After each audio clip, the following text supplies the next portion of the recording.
কাটানোর সময়গুলো এটাই লাস্ট, আরও কাল থেকে থাকবে না আমার সাথে। হামু আসা আমাদের বাড়িতে মাত্র 20 দিন হয়েছে।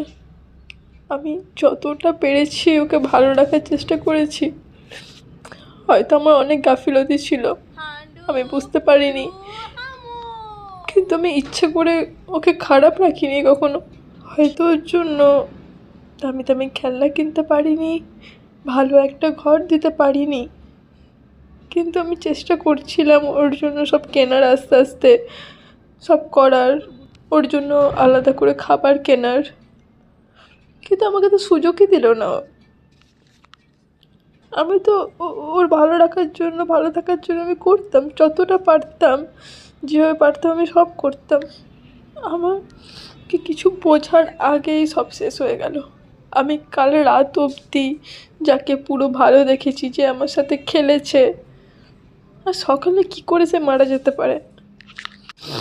হ্যাঁ, আমাদের হামুদা গ্যাংস্টার আজ সকালবেলায় মারা গেছে, কিন্তু আমি যখন দেখেছি তার 1.5 ঘন্টা অবধি বেঁচে ছিল, আগে আমি বুঝতে পারছিলাম না আমি কি করব। আমি জল খাওয়ানোর চেষ্টা করেছিলাম, আমি ভাবলাম ঠিক হয়েই যাবে, ওকে যে কোনো ডাক্তার দেখাবো, কিন্তু এত সকাল সকাল তো কোনো ডাক্তারও থাকে না, আর আমার জানাও নেই যে হ্যামস্টারদের জন্য কোনো ডাক্তার হয় কি না। আর সবথেকে বড় কথা, মানে কি করে হলো আমি সেটা বুঝতে পারছি না।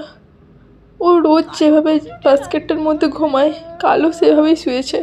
কালও ও খেলছিল বাস্কেটের মধ্যে ঢুকে, যেমন ও রোজ খেলে, কিন্তু সকালবেলা যখন ওকে ধরি, পুরো ওর কোনো সেন্স ছিল না, বাট ও অনেক বাঁচার চেষ্টা করছিল আমার হাতের মধ্যেই। আমি কিছু করতে পারছিলাম না, আমি কী করতাম, আমি কিছু খুঁজে পাচ্ছিলাম না। এর আগে বানি যেভাবে মারা গেছিলো আমার হাতেই, এও সেভাবেই মারা গেল, আমি কিছু করতে পারলাম না। কিন্তু বানিরটা আমি জানতাম কারণটা কী, কিন্তু আমি এর কোনো কারণই দেখতে পেলাম না। ও কালকে ও খাওয়া দাওয়া ঠিক করেছে, ওর শরীর ঠিক ছিল, ওর কোনো চোটের দাগ নেই, ওর কোথাও লাগেনি, ওর কিচ্ছু হয়নি, ও কী করে ভালো থাকতে গিয়ে মারা যায়। আমি বিশ্বাস করতে পারছি না ও নেই। ও এত ছটফটে ছিল, এত বদমাশ ছিল, মাত্র 20 দিনে সবার মন জয় করে নিয়েছিল। আমি জানি না আবার কি করে আমি এগুলো সব মানিয়ে নেবো। এরা আছে তাই আমি ভালো থাকি, একে একে এরা সবাই চলে যাচ্ছে।